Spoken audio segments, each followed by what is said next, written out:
Alright guys, welcome to what is probably the last vlog in this Philippines bikepacking series. It's been a hell of a ride, but I ran into a little road bump after coming down from Mount Beloy. Got a bit of a quad strain, and with the trip to Pakistan coming up in a few months, I decided to end the trip there instead of continuing on for the Panay trilogy.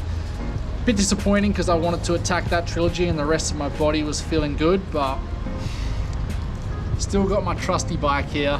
I'm back in Ilo-Ilo and I'm waiting for the rain to stop so I can head down to the ferry port and catch my overnight ferry.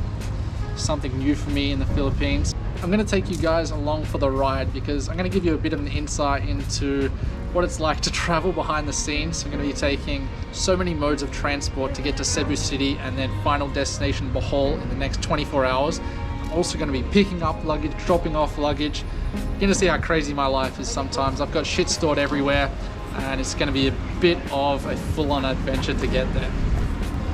So yeah, today's vlog won't be a huge exciting adventure into the jungles, up any mountains or freediving down into Atlantis, but yeah, it'll be a good insight into what it's like to travel in the Philippines, and I'm hoping it'll stop raining so I can get to this bloody ferry port without getting wet.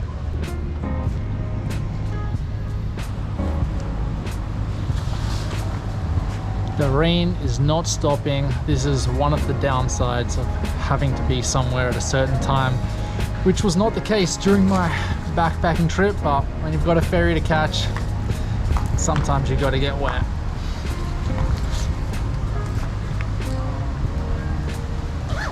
This is really shitty timing. I've got about 15 more minutes before I have to leave and it's absolutely pouring. I thought after Mount Beloy, surely I can just have a couple of days where I'm dry and no leeches on me. There's no leeches here, but this is just horrendous. It's a huge storm. I've got like 5 minutes before I have to leave. I'm just going to be saturated for the entire journey.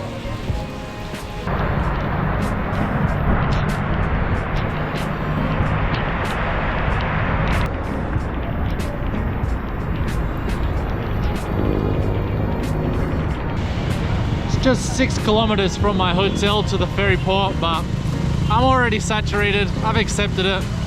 I'm going to be wet, but at least I'm going to get there on time.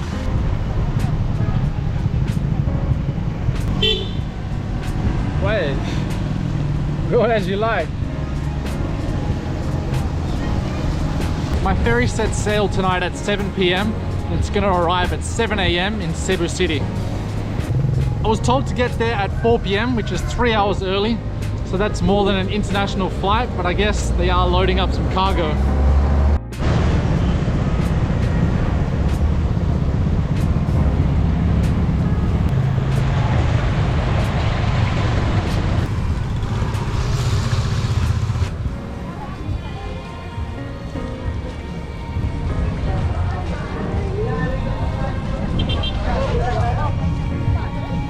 Streets of Ilo-Ilo are buzzing and it stopped raining, which is a nice gesture from the city before I leave.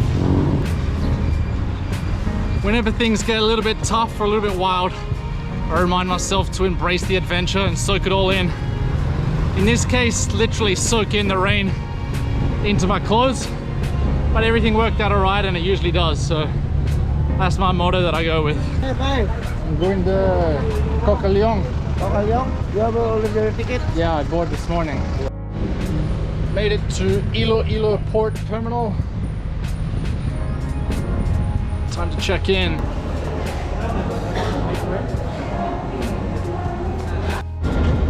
All the other passengers are heading in a jeepney to get a little transit to the ship, but I'm the lone walker with my bike.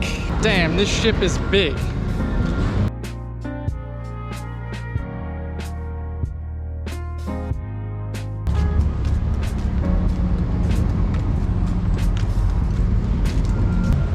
This is kind of sketchy. I'm just wandering around at the back of the containers where they told me to walk. Trying not to get hit by any trucks. Hoping I'm gonna end up with all the other passengers. I seem to be leaving that massive ship behind, so maybe that's just a cargo carrier. I have no idea where my ship is. They just keep telling me to carry on walking.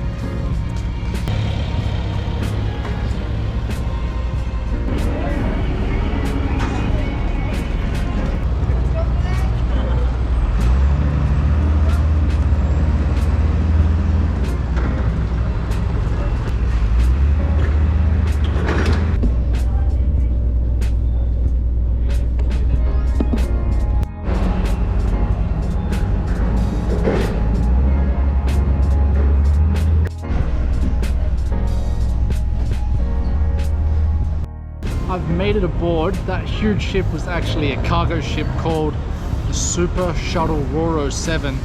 We're on a much smaller one called the Filipinas Butuan. There's three main types of accommodation on this ship. Yep, you don't just get a seat in the Philippines. The three main types are economy, tourist, and a suite. I've gone for the tourist, which is basically AC with a bunk bed. The economy is just the bunk bed, no AC, and the suite is a private room. It was 4,000 pesos for the suite, which is about 80 or 90 bucks. So a bit steep for just 12 hours, but the tourist price that I paid for was 1,500, which is about 30 bucks. That's going to give me a 12-hour journey to Cebu City. I'm going to be able to sleep overnight, which is the main key. I did also have to pay 800 pesos, which is the minimum amount for cargo. So my bike cost me a little bit there, but much cheaper than a plane ticket, and I'll be able to sleep overnight and save on some accommodation. I actually feel pro camper level. I've got my inflatable pillow, sleeping bag, some camp food. I don't think there's too much of a restaurant here, so I'm ready to survive the night, and I'm looking forward to some good sleep. The beds look relatively comfortable. Pretty happy aboard the Filipinas Butuan. Okay, where's seat number 250?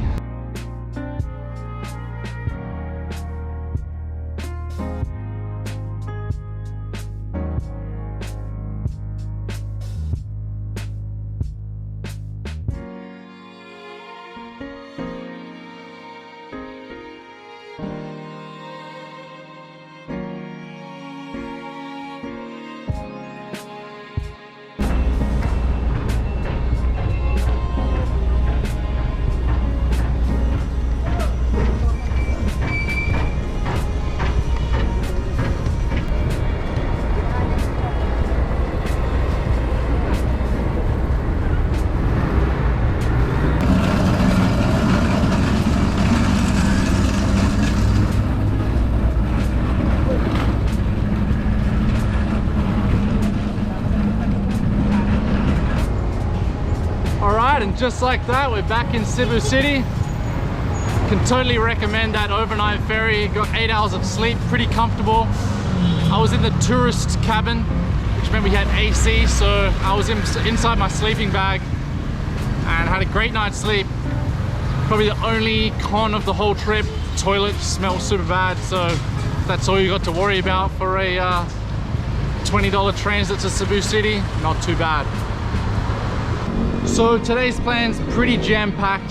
I have to do two things here in Cebu City. One is get my bike serviced, brakes fixed, and get that cleaned at the bike store where I bought it, YKK Bikes. I also have to go and pick up my luggage from the hostel where I stayed before I started the bikepacking journey. It's unlocked, left in the lobby. I'm hoping it's still there. So let's go do those two things.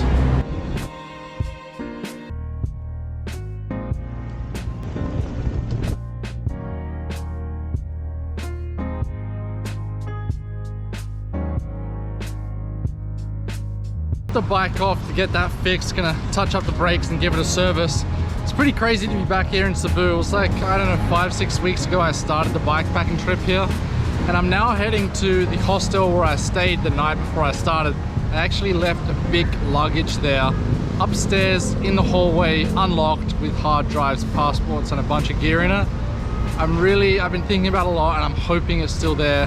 There's not really any reason for someone to take it, but 5 weeks is a long time for a bag to be in a public space. So I'm gonna go get that and carry on my list of jobs here in Cebu City.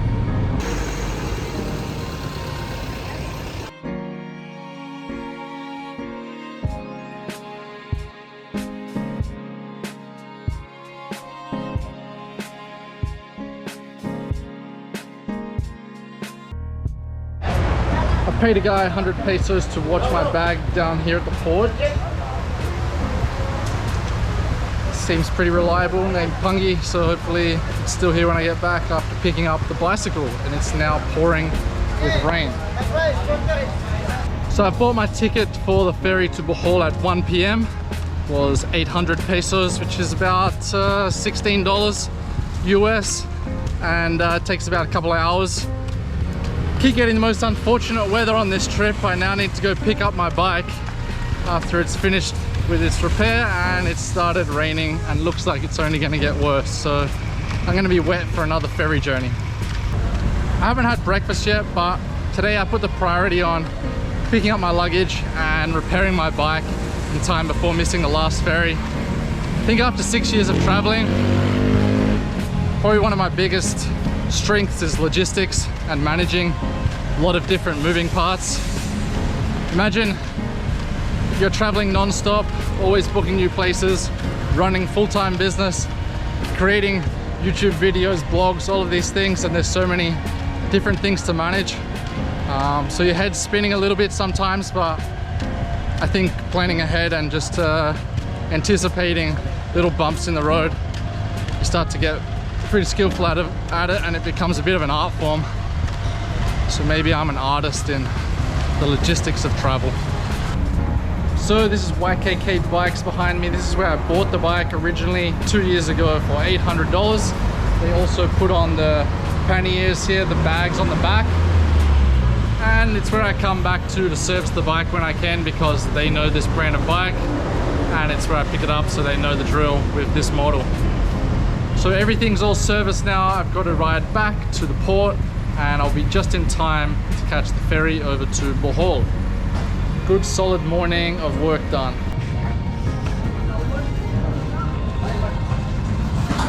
Bungie kept my bag safe. Now we got to check in the luggage, pay a little bit extra for that, and be boarding off to Bohol. That's actually super handy. The bike was 180 pesos to throw on the boat, and the baggage is actually taken by porters for everybody, so I was wondering how I was going to carry both of them, but for 100 pesos I'll be able to pick it up outside the boat at Tagbilaran at the Bohol side port. I'm actually finding the ferry transits quite relaxing. There's a lot less bullshit than at the airports. No security, checking 5 times. You just pay a little fee here and there. You can pick up your ticket. You can kind of arrive whenever you want for the most part. There's always space even till the last minute. Just walking around with my bike. Everything's much more chill than at an airport where you've got so many rules and regulations. So it's actually quite a nice way to travel in the Philippines.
Made it to Bohol after that long transit. Thanks for hanging in there on this one. Bit of a random adventure, but I hope it gave you an insight into the logistics that go into traveling full time. Bags everywhere, bike servicings, ferries on the go. And I can definitely recommend the overnight ferries here. I got a great sleep and didn't have to pay for a hotel, and got across the Philippines in the process. So yeah, definitely recommend that if you're considering how to cheaply travel around the Philippines. I'm going to be here on Bohol for the next 2 weeks, chilling out, letting my body recover, healing up that quad that got a little bit sore after Mount Baloy, because in 2 weeks I head off to Pakistan for my next trekking and climbing trip. So it's time to kick back a little bit, catch up on some work, and give the bike a bit of a rest. So thanks for tuning in for this Philippines bikepacking series. I hope by now, if you haven't, you've subscribed. I don't really yell at you guys to do that too much, but I'm gonna have a bunch of vlogs coming out from Pakistan, so that's something you don't see too often. So thanks for joining the journey. Hope it inspired you to go out for an adventure of your own. Take care.